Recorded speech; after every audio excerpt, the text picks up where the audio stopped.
A gente está aqui diante da prefeita. Prefeita, a gente sabe que esse momento é um momento de felicidade, está todo mundo feliz. Fala um pouquinho pro pessoal de Angra dos Reis o que é sentir a felicidade realmente.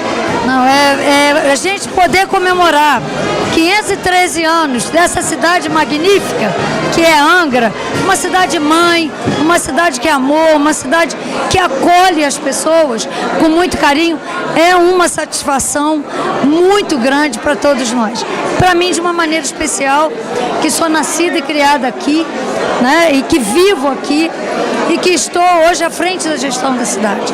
Então, eu digo assim, os 513 anos de Angra simboliza toda uma história na minha vida de um modo muito especial, né, por ter nascido aqui.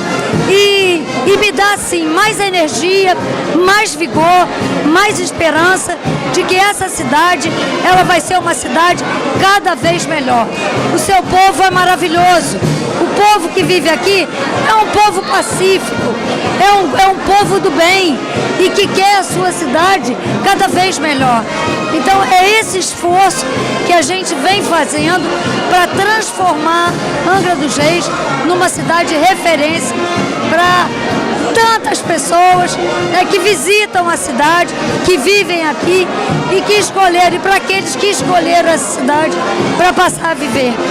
Então, parabéns, Angra dos Reis, parabéns, esse povo tão maravilhoso. Prefeita, já deu para a senhora sentir que o pessoal da cidade gosta muito de festa. Para esse ano de 2015, tem muita festa aí na programação? Não, nós temos um calendário grande de eventos, estamos fazendo a captação do recurso, que serão eventos patrocinados, né? Então tem previsão de muitos eventos na nossa cidade e que com certeza vai dar um vigor e um ânimo novo à população da cidade. Prefeito, eu desejo para a senhora muito sucesso, muita paz, que esse 2015 realmente seja tudo aquilo que a gente almeja, tá ok?